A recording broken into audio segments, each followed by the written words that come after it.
baru juga ya, dan aku bawa benderanya dari perusahaan aku, karena tadinya kan mau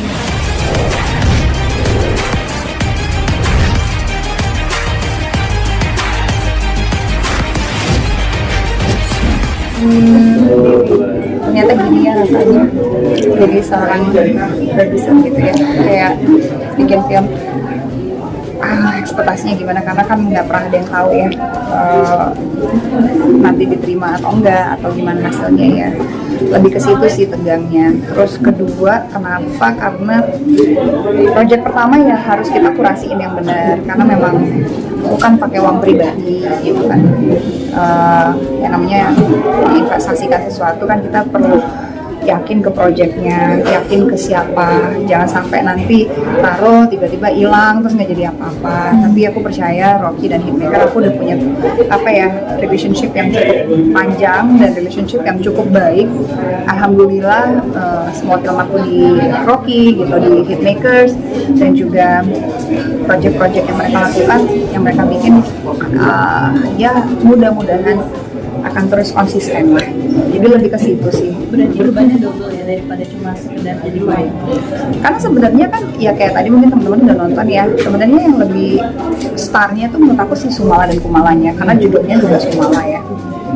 Memang yang menjalankan ceritanya memang si tokoh Kumala dan Sumala. Memang dari aku yang awalnya doang sama Sujiman gitu. Tapi ke belakang itu udah ceritanya si Sumala memang. Kalau aku sih lebih tegang as an executive producer ya. Tugasnya apa sih sebagai executive Tugasnya nyetor uang. Berarti dalam bayangan Kaluna sendiri udah ada target untuk film ini?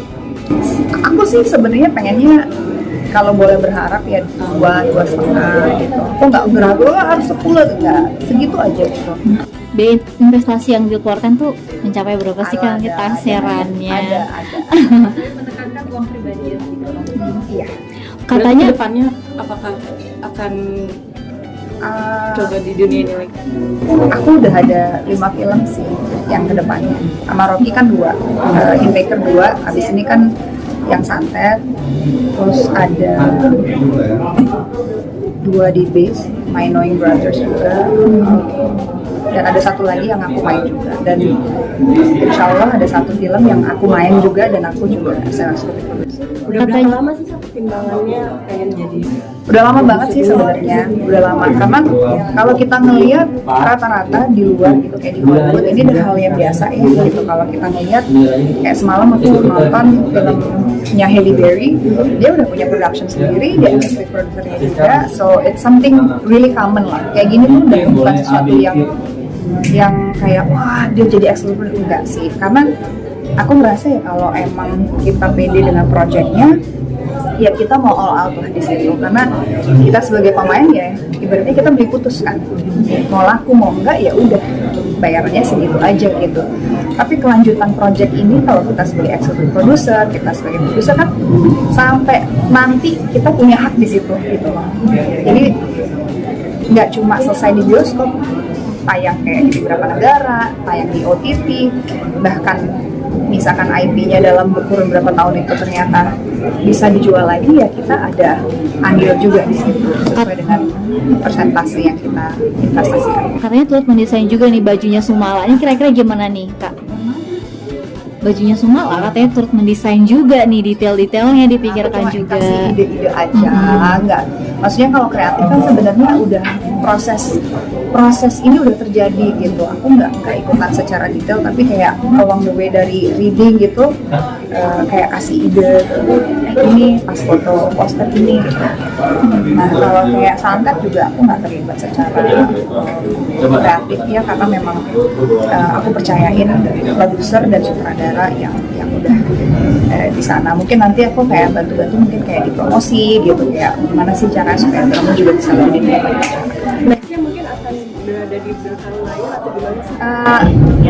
Kalau bisa dua-duanya kenapa harus di belakang? Tapi I don't mind gitu. Sekarang mungkin aku lebih kayak mengkurasi film-film Indonesia gitu, kayak kira-kira yang mana nih aku mau ikutan gitu. Nanti kedepannya ya mudah-mudahan bisa produksi sendiri. Ya kebetulan kan Roll Entertainment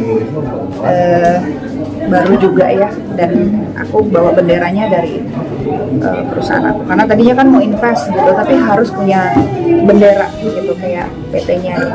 Aku pikir ya udah nanti di perusahaan aku yang ini memang fokus di talent agency dan juga ya di investing in movies lah. Kakak kan jadi sering banyak main film horor juga baik di depan maupun di belakang layar. Apakah ini menjadi prospek yang baik yang kakak lihat di Indonesia untuk genre ini? Gitu. Atau gimana? Untuk saat ini ya, tapi aku kan melihatnya bahwa tren itu kan akan selalu berputar ya. Aku rasa kayak komedi akan mulai kembali lagi mungkin, dan proyek ke depan juga berbeda, bukan horor.